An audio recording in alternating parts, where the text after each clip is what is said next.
Серебряный призер Олимпийских игр в танцах на льду, хореограф и продюсер Илья Авербух в интервью назвал Камилу Валиеву главным фаворитом олимпийского сезона в женском одиночном катании, а также предположил, кто будет бороться за 2 оставшиеся квоты на Олимпиаду в Пекин.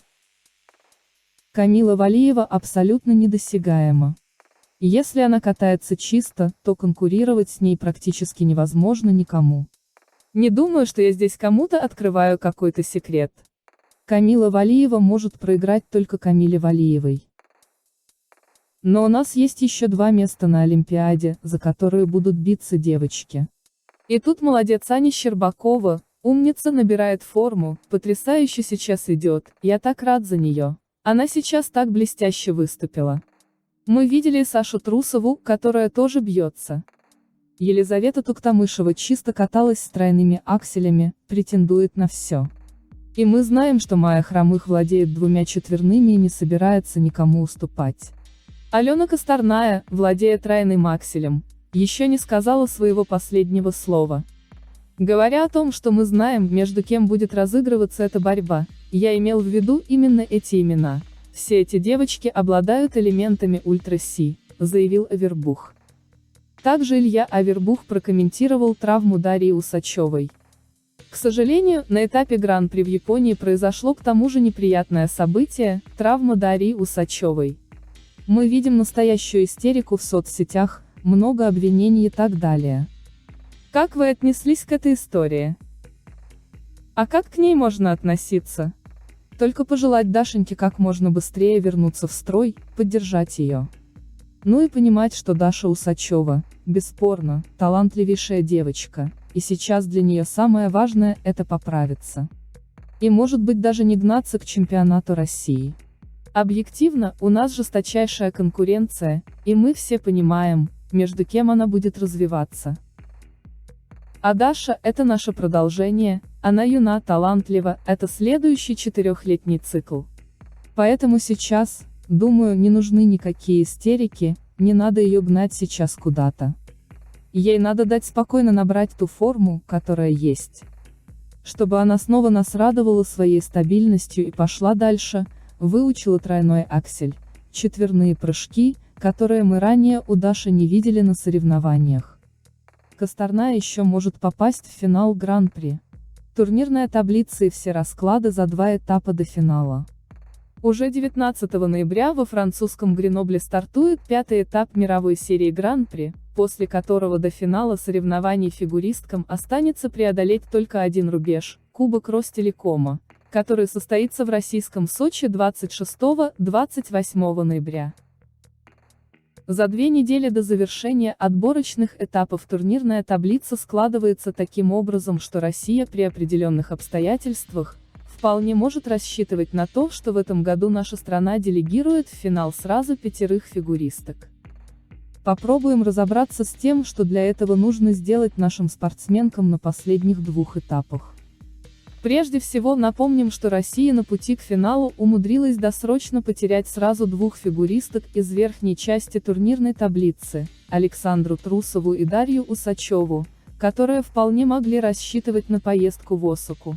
Однако пропустят турнир Японии из-за обидных травм, полученных по ходу сезона.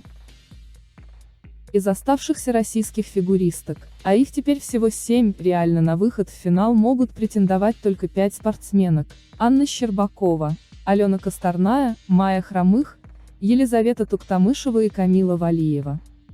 Что касается Сони Самодуровой, то ученица Алексея Мишина в этом сезоне принимает участие только в 1 этапе, а потому чисто математически не может рассчитывать на финал.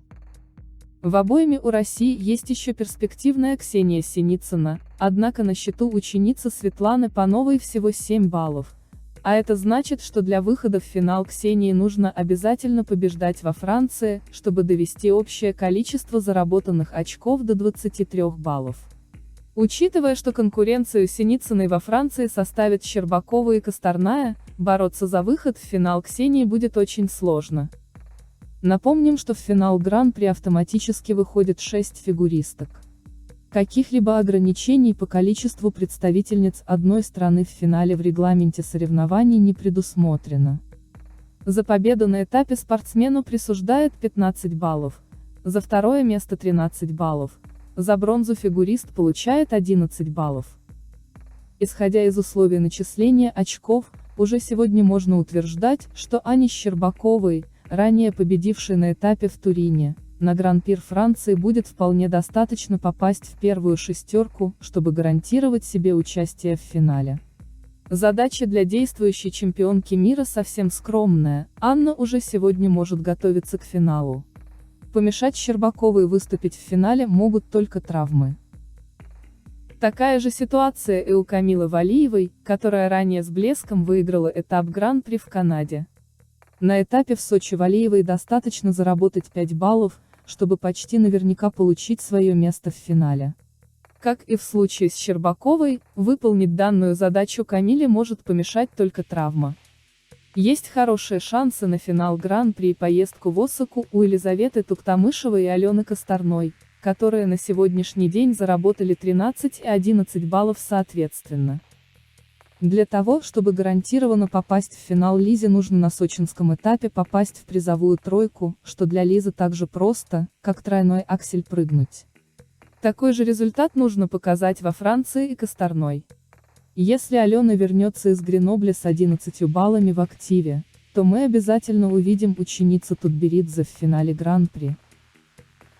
Майя Хромых, которая заработала на этапе в Италии 13 баллов, на турнире в Сочи может довольствоваться скромным 4-м местом, даже такого результата будет достаточно для Хромых, чтобы получить свой билет в финал уже в дебютном для себя сезоне на взрослом уровне.